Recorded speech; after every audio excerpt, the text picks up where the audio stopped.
Worried about work, family, or other relationships? I'm Chuck Wolf, a pioneer in emotional intelligence. When live on the Emotion Roadmap, I use a proven 4-question framework to turn emotional roadblocks into clear next steps on air in real time. Join us Tuesdays at 5 p.m., twice a month on YouTube. Subscribe, go to YouTube, type in @CJWOLFE5, and ask to be notified when I'm live so you don't miss a show. Call in when you see the number on screen. In 1990, the psychologists who sparked the science of emotions asked me to help translate their research into everyday tools. I built the Emotion Roadmap, a simple 4-question model that helps anyone improve how they manage their feelings and influence others ethically and effectively. On the Emotion Roadmap, take the wheel and control how you feel. We turn worry into clarity and stress into strategy. Each 45-minute episode blends practical psychology, common sense tools, guest experts, and live caller coaching. Smart, capable people often get stuck when emotions run high, and this show helps you get unstuck fast. When you call, you help everyone else who listens. As I help you, I explain how the Emotion Roadmap works so that everyone listening is learning to use the process. To learn more about me, go to www.emotionroadmap.com. I have been very lucky in life and have worked with and learned from some of the greatest thinkers in the world at Harvard and Yale, other places, and I want to bring what I have learned to hopefully make a meaningful, positive difference in your lives. Enjoy and tell your friends and your family.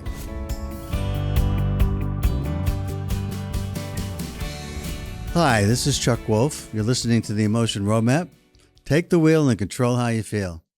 It's a pleasure to be here with you tonight. Today I wanted to talk about a couple of topics, and I want to encourage you to call in if you like. But first I want to tell you what the topics are today. I want to talk about Father's Day. All of us just experienced Father's Day, and for many people it's a very happy time to be with family and to celebrate hopefully a very wonderful experience with your father, if your father's still with you. But for others, it's a sad time for a variety of reasons. But I want to talk about the positives. I want to talk about some wonderful ideas about why Father's Day matters, why it's important, and how important fathers are to families. I want to talk about that in a couple different ways.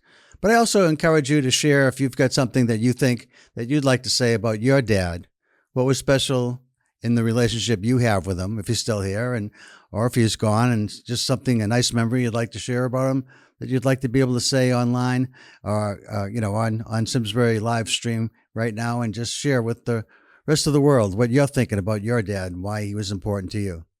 And if you're a dad, what it means to you to be a dad, what it means to be a father, how important it is for you to spend time with your family. Now I'm a granddad too, so I'll talk a little bit about that. That's a whole nother experience, and it's a great one. A lot of fun for me this Father's Day, and I'll tell you a little bit about that. The second topic I want to talk about is up and coming, and that's our July 4th, 250th birthday of our nation. And while I know that the United States of America isn't a perfect place, I don't think there is any perfect place, there are so many people in our country right now coming from all over the world to celebrate the World Cup in soccer. And seeing our country through their eyes has been so uplifting. There are so many wonderful tributes to America. And I was just listening to a woman from Scotland today talking about, I came here thinking about all the things I see in the news all the time and expecting it to be a very dreary, dreadful place. And she happens to be in Boston and celebrating and going to see soccer games in Foxborough Stadium. At Gillette Stadium in Foxborough. And she just says, people have been so warm and so welcoming. And it's been so lovely to be here and to spend time with Americans in Boston. And I've heard that all around the country, if you listen to national news. And so I just want to know what you want to celebrate about America. I know there's things that we could do different and better. That's obvious. We always are working to see if there can be the best version of ourselves, and that means we're always looking to be a little bit critical in terms of what we might do better. But it's also important at times, particularly around milestones, to celebrate something that we're really proud of, something that we feel that we're grateful for, something that really just resonates with us and lifts us up. And I like my show, The Emotion Roadmap, Take the Wheel to Control How You Feel, to be uplifting. And I'm Chuck Wolf, and if you haven't listened to me before and you haven't seen the show, I'm an expert and pioneer in the field of emotional intelligence. I've been very lucky in my life to have some wonderful experiences with some of the greatest thinkers in our world about the science of emotional intelligence. And I've been privileged to be a part of that world and to make a contribution. This emotion roadmap I created is helping people to make people's lives better, to make a more positive, meaningful difference in people's lives has always been a goal of mine. And this emotion roadmap helps me to accomplish that. And the way it works is it simply starts with, if you've got something that's troubling in your life, something that you haven't really figured out what you're going to do next, you have a tough decision to make, you have a conversation you need to have that's going to be challenging, or you're in a situation where you're worried about, making a move to a different company perhaps, or to a different town or city. And you're wondering, is it going to be the right move for me? And if I have a family or others that are part of my group and I have to move and they have to move with me, is it going to be good for them too? What's the best thing for all of us? What's the best choice here? And anytime you're stuck, what I find with really smart people, really excellent critical thinkers, really good problem solvers, is when you're stuck, it's almost always because something emotional is happening inside of you, or potentially happening between you and someone else, or potentially could happen between you and someone else. And so you're hesitant to move forward, to make a decision.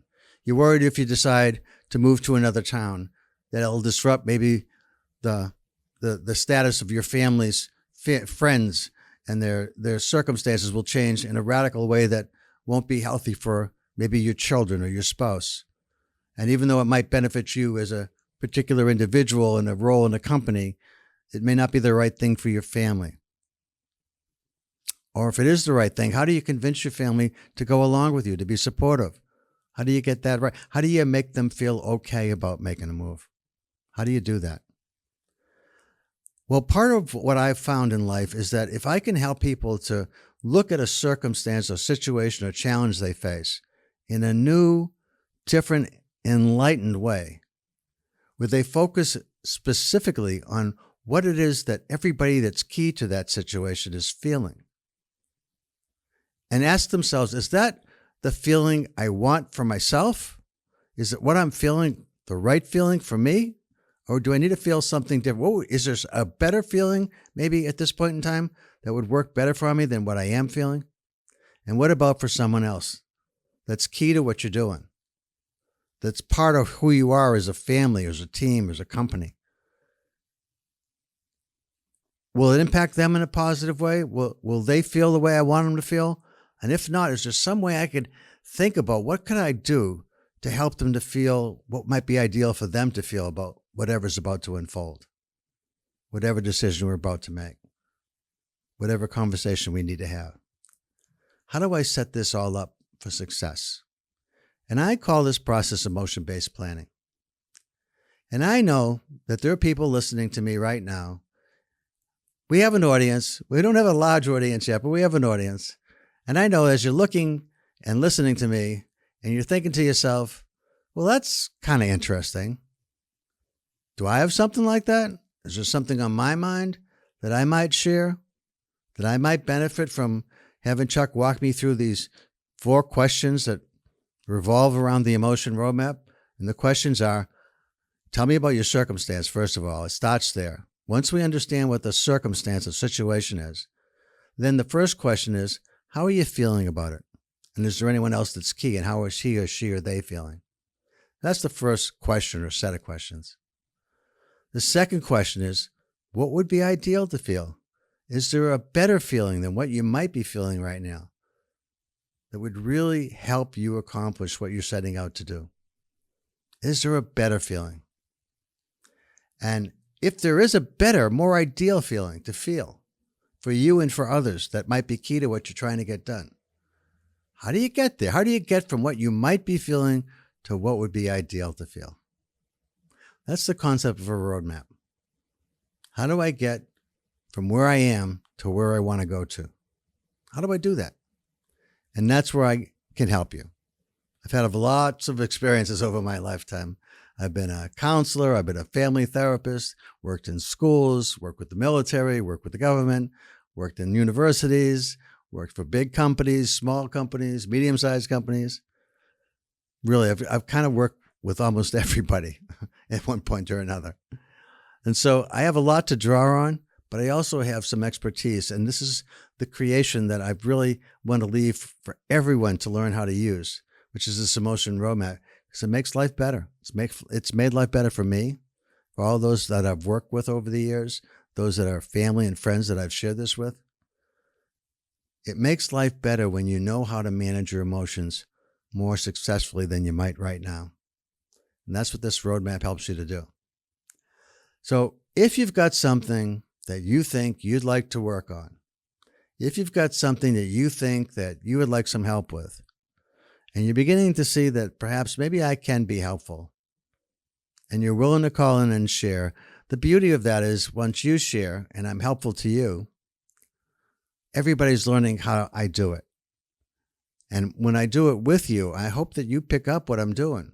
Simply asking those questions. How are you feeling right now about it? Anyone else that's key? How is he or she or they feeling? What would you like to feel? What would be ideal to feel? How can we make that happen? What are you able and willing to do to make that happen? That's the series of questions. And I'm really, really good at helping take people through those questions to get to solutions. And what's really fascinating to me is that when I walk people through this, it's almost like magic happens and options appear that never would have appeared otherwise. I have a radio show I've been doing for 17 years on WPKN. It's an award-winning radio station out of Bridgeport, Connecticut. And on that show, I'm constantly having people call in. I have been for years. And when they call in, I am doing this. But PKN has its own audience. They've had people listening to them since, the 1960s, I think. They became an independent radio station. At one time, they were the University of Bridgeport's radio station. And they've won some awards for their wonderful music. They have all kinds of musical programmers who are just, they love, love, love music. And they know music. And they are really, really good at selecting different kinds of sounds for you to listen to. But they also have some talk shows on, and I'm part of their public talk shows. Have been for years now, 17 years. And so I've got some history with this, but I haven't really done a lot with this on the YouTube streaming service yet. So if you want to call in and you want to speak to me, you can see the numbers on the top of the screen. And if you want to take a shot at this, and I hope you do, give me a call and I'll see if I can walk you through how I might be able to help you. Maybe with somebody at home that you're struggling with. I've had people who are having situations where they're in broken families, trying to help their children with their ex-husband or wife. Sometimes I have people who are in families who are struggling to keep their family together. But I've also helped people in business and industry and in groups and all kinds of public communities where they're working towards trying to create teams that function collaboratively, that work well together, where decisions that need to be made collaboratively and people have strong disagreements with one another. How do you help people deal with that? Well, those are all things that I've learned over my lifetime that I'm really good at helping people with. And so I would like very much to help you if you want to call in. So you can see the numbers ahead of you. It's 402-867-1208. And once you call the number, you'll be asked for a PIN, and you can dial 114-332-291. So I'm encouraging you to call in if you've got something you'd like some help with. But I'd also encourage you to call in if you want to share something about the two topics that I want to talk about today, and that is about fathers and Father's Day, and also about something to celebrate regarding our country on our 250th birthday. You know, I've heard our country spoken about it. We have a form of government that isn't very good at times, but darn, it's the best form out there. I don't see anybody else doing any better anywhere, it seems. Now, you could argue that point, certainly. But a lot of people think of America as a large melting pot where people from many, many other countries have come into our country and have found homes here. And they have come from all over the world. They've come from all the different continents, all the different nations. We have people from everywhere. And yet what binds us together is we are Americans. We are Americans. We are American citizens. And I make that point on purpose because it's important, I think, that people come here and they come the right way and they become citizens. And people that have been here for a long time maybe didn't come the right way, but have been here and done what they've needed to do legally, then you too should become citizens. We should find a way to make that happen. So I'm encouraging you to call in with something that you want to talk about, that you feel good about, that you want to share about some circumstance in your life that you'd like some help with, something about fathers that you think are worth sharing about your dad, or if you are a dad, something that you really like about being a dad. And also, it'd be fun to hear you talk a little bit about, hey, what do you think you're excited about regarding our 250th birthday, celebrating an America that was just a dream where people could come and have freedom of religion, freedom of speech, have a democracy for and by the people. Knowing it's not perfect doesn't mean that it's not a really good thing and that there aren't lots of good things happening in our country, as we have all seen through the eyes of all the people visiting us these past few weeks as we've entertained the World Cup. And hasn't that been fun? So let me talk a little bit about Father's Day. So my dad, he was called Sonny. His name was Sumner Wolf. And he was a hero of mine for many reasons, having to do just with him being my dad. But he was also a hero for our country. He was in a very, very select group of people who flew on the outside of an airplane in a turret. He was a gunner who protected all the other planes that were flying missions over Germany and Italy and that theater. He flew out of Italy. That's where they were stationed. And he flew over the Puesti oil fields and Vienna and Munich, some of the most dangerous spots in the world. And he was credited with bringing down other planes. People depended on him for their lives because as people went up to fight against all the U.S. air pilots, and it was U.S. Army Air Force at that time. There wasn't a separate branch of the Air Force. It was part of the U.S. Army Air Force.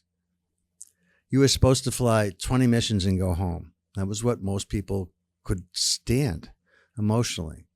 A lot of people, as you know, if you paid any attention at all to history, didn't make it back from those runs. A lot of their planes got shot down and people died. With my dad's situation, he lost the gunner on the other side of the plane. That's as close as it came to him losing his life. The glass got shattered on his turret one time. But he was okay. He didn't get hurt physically. He suffered mentally. Emotionally, he was challenged when he came back because he didn't just fly 20 missions. They changed the rules because so many planes were lost that they couldn't just afford to send people home when they thought they could. They changed them from 20 missions to 25 missions. So he flew more missions than the 20 that he thought he was going home after 20. But then after 25, they changed it again to 30. And he went 30 missions. They kept changing it, and my dad kept going up. He didn't ask to come home. He kept going up, and he kept going and going and going, and ended up flying 52 missions. There was less than 1% of all the people in that time, in that war, in that circumstance, that flew 52 missions. He was an elite group. He won a special medal for what he experienced and what he accomplished and what he achieved. but it shook him to the core, and he had some emotional issues that we didn't call it post-traumatic stress syndrome back then, but he experienced that to a degree that caused some problems in our family over time. But it didn't stop him from being the man and the wonderful dad that he was. We were really close around baseball and sports, and I used to love to go to work with him. I used to love to just hang out with him. He was the funniest guy I knew in my entire life, even to today. I still have cousins and family members that remember him, and when we get together, they talk about, your dad told a story, and they remind me of the story that he told. And people would laugh until they just couldn't control their laughter, even if they'd heard the story before. He was just a really, really funny guy. But he had some difficulties and challenges that I don't like to think a whole lot about, but some of that adrenaline rush that came back with him from the war, he needed that somehow. And it challenged him sometimes with some of the things that happened in our lives that made life challenging for my mom and for my brother and myself.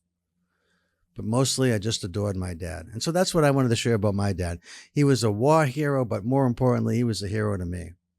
He taught me how to tell a story. He taught me how to make people like me when I wanted people to like me, the way you go about that. He talked to me about make people understand that you want to listen to them, care about them, support them. He was really interested in other people, and I became really devoted to understanding and wanting to be helpful to other people. That's part of what he taught me, and as well as my mom. And my mom was somebody who was really in my corner all the time. She always was there to help me, to maybe when I didn't have a success, to build me back up, to pick me back up. And when my dad struggled some, she was there to hold us together. And she was the strong one at times in our family.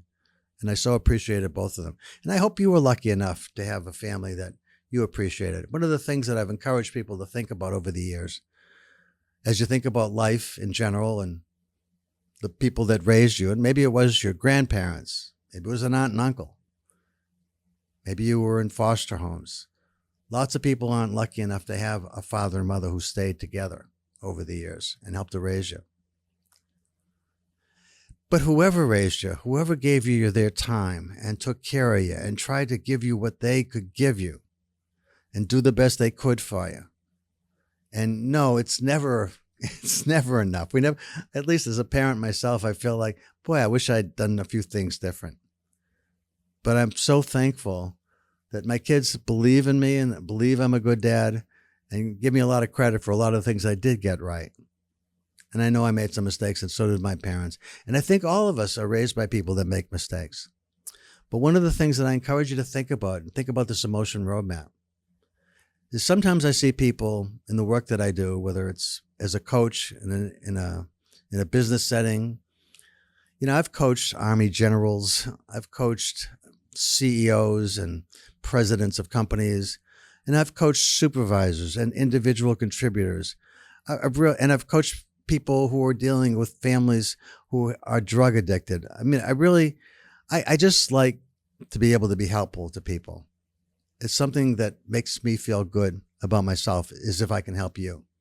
That's why, again, I encourage you, if you're thinking about, hey, this guy's interesting, I wonder if you could help me with what's going on for me. And if you think I might, pick the phone up and give me a call. I'm happy to stop what I'm talking about and thrilled if you want to call and see if I can help you. So that's a challenge. I know there's people listening right now, and I know people are sort of thinking about it. And you might say, maybe I'll call next time you're on the air. Well, it's always a possibility. But you know what? What if I could help you today with something that's on your mind? Wouldn't it be great to get that taken care of now rather than wait? So maybe we figure something out. Maybe there's something that I can help you with. Be good if that could happen. In any case, when you're thinking about dealing with fathers and you're dealing with the idea that people are trying their best to be a good dad, to be a good mom, be thankful for what you got from your parents or your parent, whoever it is that might have raised you, because they gave you what they could. And, as best I could, I took the best of my father and the best of my mother and made them part of me. Took some of the other pieces too. I had to learn how to let go of those that weren't so great and made them part of me too. But part of this is just the idea that you want to figure out a way to hold on to what's best about whatever you experienced as a kid growing up. Take that, make it work for you. And where it wasn't working, where you didn't learn some things, take responsibility for learning those things on your own. Wouldn't it be great if we all had, I was watching, and I talked a lot last week, I was on the air, and I was talking a lot about the New York Knicks and Jalen Brunson and the way he talked about his father and his mother. And I don't know if you know this, but the New York Knicks, those of you who are sports fans know, they just won the NBA championship for the first time in 53 years. And they were led by an incredibly gifted and wonderful young man named Jalen Brunson. And I say wonderful, I don't know the man, but he was a wonderful team player, I can tell you that, just by watching. But he also spoke really proudly about his dad, about him being in his corner, because his dad was the assistant coach with the New York Knicks. How great is that? That would have been when I was growing up, if my dad got to be an assistant coach with the Red Sox, because he always dreamed I'd be a Red Sox pitcher. I'm left-handed, and when I was a kid, I used to throw a ball that just naturally was a sinker. I don't know if you know what that means, but that means when I throw a ball across what's called home plate in baseball and someone would swing at it, they'd swing on top of it because it just dropped on its own. I didn't even know how I was doing it, but it was really hard to hit the balls that I would throw as a kid, as a pitcher. But I threw my arm out, so that didn't work out. My shoulder to this day, I can still throw a baseball or a football or any kind of ball, but there's a pain there that never went away. So I tried so hard to be so good as a kid. But I did play varsity sports, and I played some varsity baseball and soccer. Boy, I'm glad I played soccer. Boy, it's so much fun to watch soccer today.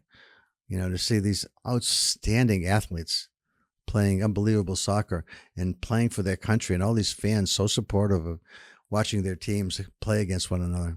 It's really a joy. But in any case, what I'm trying to say about learning from your parents, what you might learn from your mom or your dad or whoever raised you, take the best of that. Make that part of you. Honor their memory by making that part of what you remember about them, because it's part of you. And any baggage that they might have left with you, next time you take a trip, leave that baggage behind. You don't have to keep that with you. It doesn't besmirch their memory by letting go of something that they did that you thought, geez, I never want to do that, and yet you find yourself doing it. Whatever that might be. So be forgiving of your parents. Be thankful for what they were able to give you, or anyone, again, who raised you. And take responsibility for being the best version of you. Don't look back and say, well, I wish I had parents that did whatever for me. Sure, that'd be great. But whatever we all get out of life is partly what's given to us and partly what we earn on our own. So take that responsibility on to learn and earn on your own what you need to be a great dad. What's it mean to be a great dad? For me, being a dad is about listening to my kids, watching my kids, trying to understand what they need from me. Even to this day, none of my kids are little anymore. They've been big for a long time now. And two of them have children of their own. And the other one's a teacher, and so she's dealing with lots of kids on her also, but in a different way. But, you know, what I want to say about being a dad, I think, is I still think about each of my daughters and my grandkids, and what is it that I might do that might be meaningful for them? How can I help them on their journey to be the best possible versions of themselves? What is it that they might need from me? This particular Father's Day, went out to a wonderful place. If you haven't been, it's a great time to go. It's Elizabeth Park, the oldest rose garden in the country. That's what I understand about West Hartford's Elizabeth Park. Roses are all in bloom right now. It's peak time for roses. And so take a ride out to the park if you have the time. Wherever you're listening from, if you can get to Connecticut and get to Elizabeth Park, it's a joyful experience. Well, we were there with my two of my daughters were able to come in. My third daughter's in New Jersey, and we're going to be together next weekend, so she didn't come in, but we'll spend a week with them later. And then what I'd say is take the time to be with your grandkids too. Let them know who you are as a person, not just, hey, hi, grandpa. And that's the extent of their greeting, but play with them, do something with them. So we had a ball. There was a large ball, and the kids have been learning and playing soccer. But there's the only ones that wanted to play ball were myself and my two grandsons that I was with over at Elizabeth Park with my two daughters and my wife and my wife's sister who lives in town with us, who lives in town near us rather. Anyway, so I taught them how to play kickball. If you don't know how to play kickball, it's like baseball. You roll the ball. Somebody kicks it as far as they can. And we were just seeing who could kick it as far as they could and then pretending to run bases. And there were just three of us. But one of the things that I've learned about being a granddad and with young children particularly is just keep everybody busy, keep everybody involved. So we kept rotating. One person would kick, one person would field, one person would pitch. And as soon as you took a ball, you kicked the ball, you took a turn, now you're out pitching, and then you're out in the outfield. And we just kept switching it up. And we had a really good time together. It was lots of fun. And then we went looking at roses. And one of the things I've come to love over the years is gardening and roses. And I love particularly fragrant flowers, particularly fragrant roses. That old-time rose smell, fragrance is just delightful. And so I took the kids around, found the roses that smelled fragrant and said, come on up and smell this one. This is fun. And just really enjoyed being together with the grandkids and also giving my daughter a break, who was there with her children. Her husband couldn't come because his dad isn't feeling well, and so he had to be with him. And he's a great guy, and I wish he could have been there too. It would have been fun to have him there as well. So trying to just be all the things I can be emotionally to my children changed when they got married, because now they've got their own families. And now I'm thinking, okay, so how does this all work? There's another family that they just joined, and now someone's joined our family who they're marrying.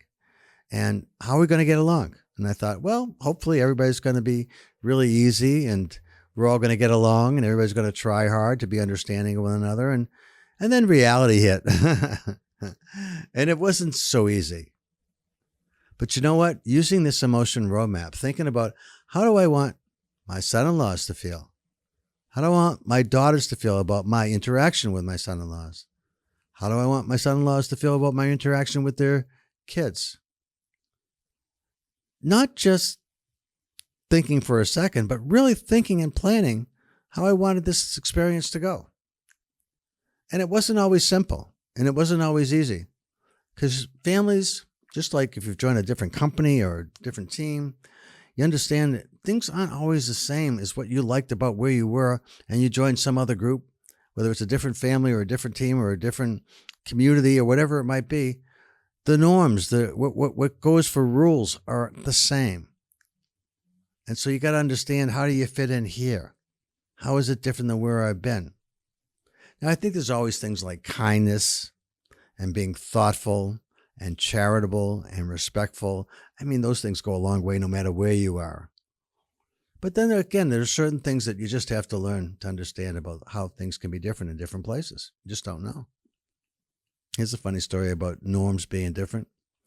So I grew up in the Massachusetts area, and I grew up in Boston. And what you know, if you know anything about the Boston area, is that there's a lot of traffic. And you have to be really aggressive in order to, get onto a highway sometimes, or they call them roundabouts other places, but in Massachusetts, we call them rotaries.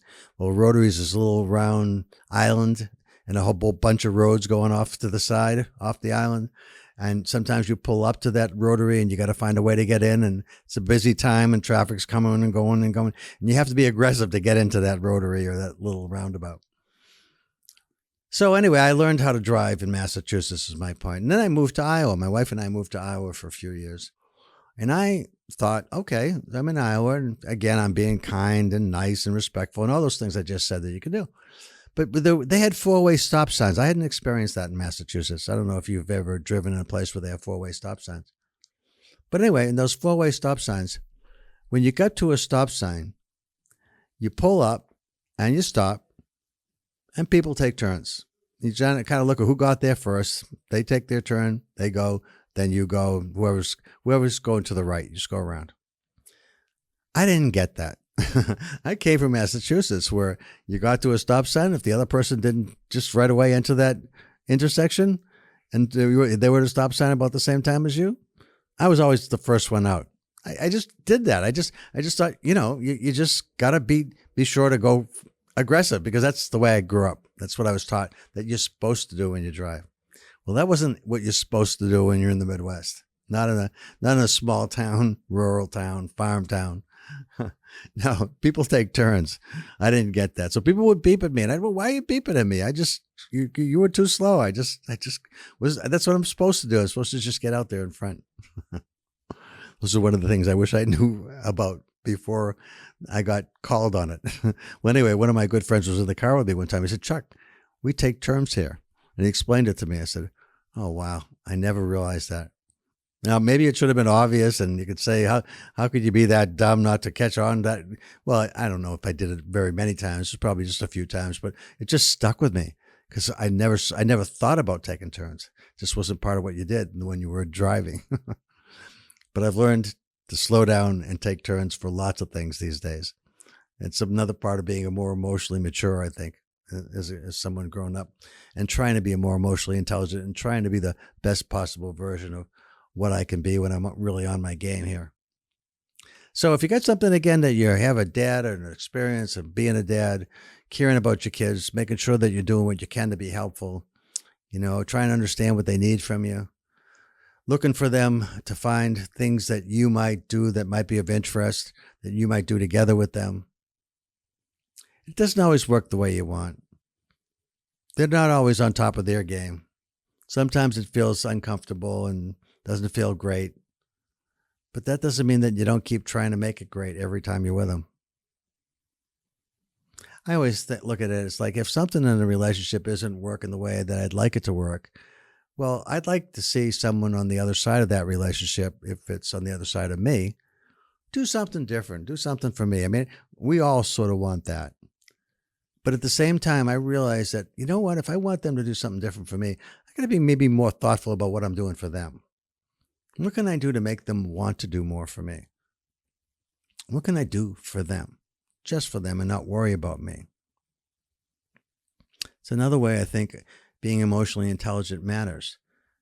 Being smart about what you do for others to make sure the relationships you have are the kind of relationships you want, the kind of relationships that feels right to you, that makes life good, that makes feel like you really want to be a part of this family at this time in this way.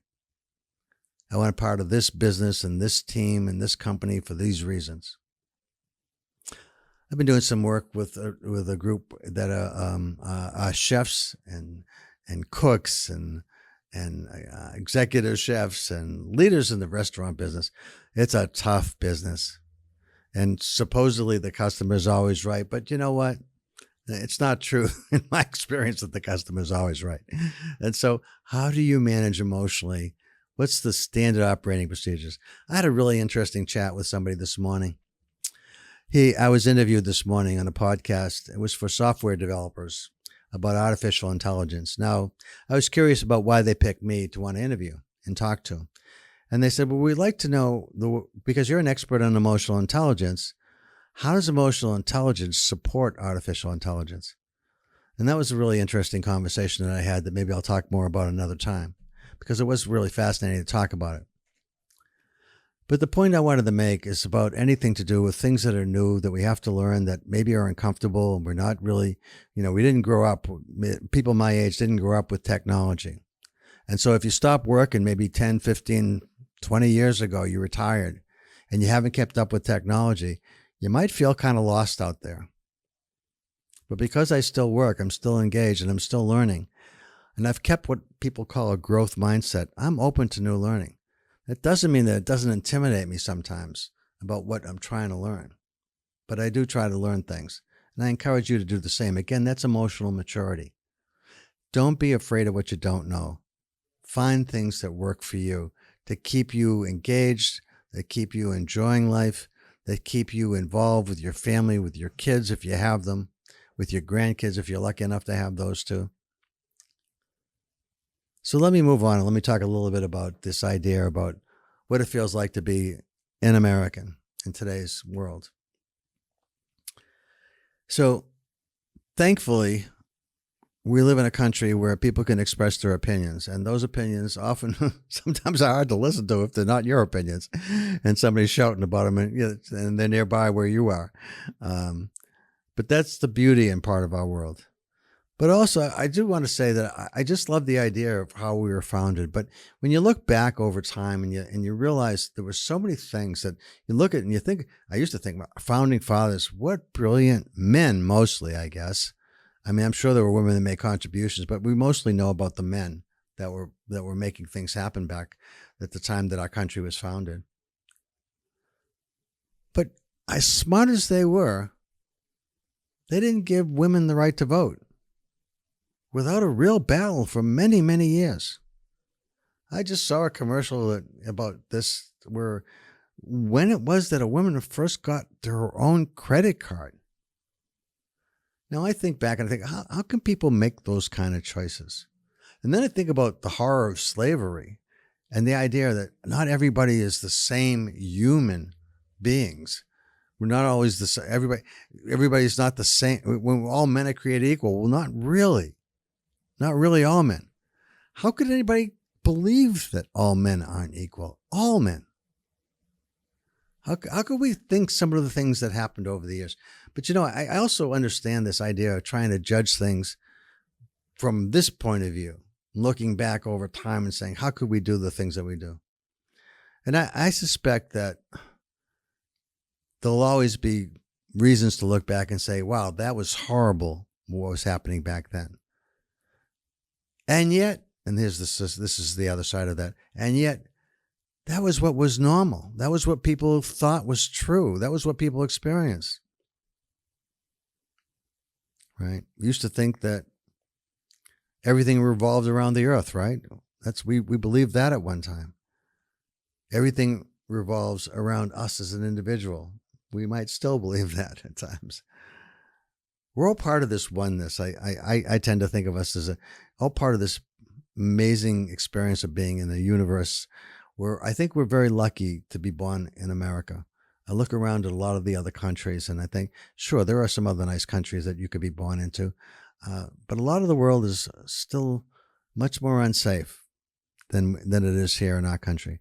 Now, because we have 24-hour news cycles and we're always looking for something that's going to capture people's attention and get more clicks on social media sites, we're hearing about all the worst things that happen all the time, a lot of the time, constantly, nonstop, until you just turn the news off everywhere, not just on your radio, television, but social media today is where most of this is happening, right? How do we just kind of enjoy a walk in the woods? I happen to live in Simsbury, and one of the most beautiful places to walk is McLean Game Refuge. Just a lovely place to go out and just be in nature. Now, you got to share it with the bears because we have lots of bears in Simsbury. So that's been a little unnerving to go out in the woods these days. But I have bears right in my yard all the time, too. So but we're all part of the same world, I guess. And it's like, how do we learn to live in the world and appreciate all the beauty that we experience?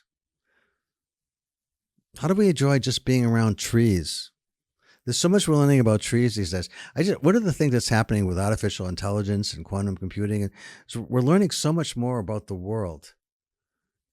And I think at some point in time, we're going to be able, how we use our smartphones to translate. You probably have seen some people do this where somebody doesn't speak English and they speak maybe, Spanish or Portuguese or some other language. They speak Hindu or some language, and they use their smartphone and they say, okay, let me speak they speak on their smartphone and it comes out in English, and I speak into their smartphone and it comes out in their language. So at some point we'll have chips inside ourselves, I think, that will do that for us. I think part of artificial intelligence isn't so scary to me because at some point we're all going to be plugging into the same networks.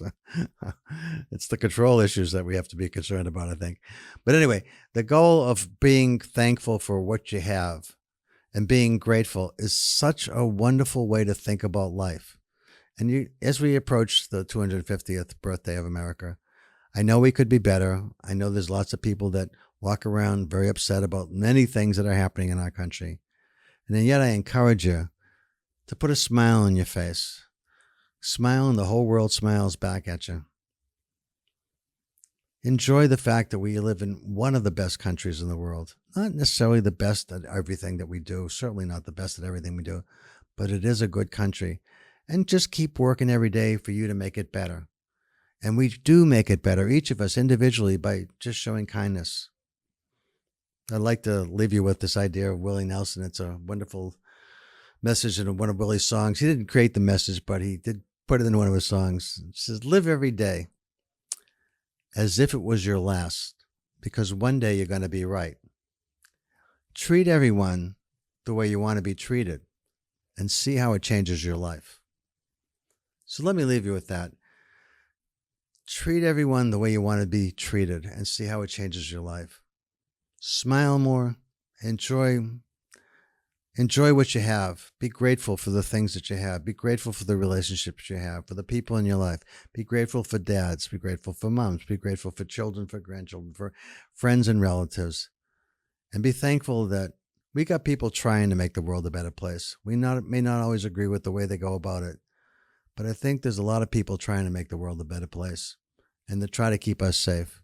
And so let me say, is to my dad and all those others who provide a service that work to keep us free and safe and to be able to express ourselves and to be able to worship the way we want to worship and to be the kind of country that we want to be. Thank you to all of those of you that have protected our freedoms over the years. And again, this is Chuck Wolf. You're listening to me, and this is the Emotion Roadmap. Take the wheel and control how you feel.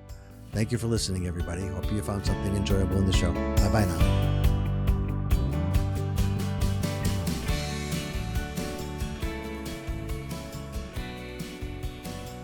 For over 40 years, SCM has been the voice of our town, bringing us together through local programming, education, and live broadcasts. SCM isn't just about television. It's about empowering our community, ensuring our voices are heard during government meetings, and celebrating milestones like our high school graduations. But today, SCM faces a challenge. Our funding structure is based on television subscriptions. And it's no secret, people have been cutting the cord. With a shift to internet-only subscriptions, SCM receives less revenue, even though all our programming is freely available online. We need your support. We need your support. We need your support. We need your support. We need your support. Your donation can make a difference. It will ensure that SCM remains open, continues to educate our youth, and keeps our community informed. Thanks to SCM, I've been honing my creative skills, helping me work towards my college degree. SCM is crucial for keeping our community connected. SCM isn't just here to broadcast local events. They're actually preserving Simsbury's history. Join us. Join us in preserving Simsbury's voice. Simsbury's voice.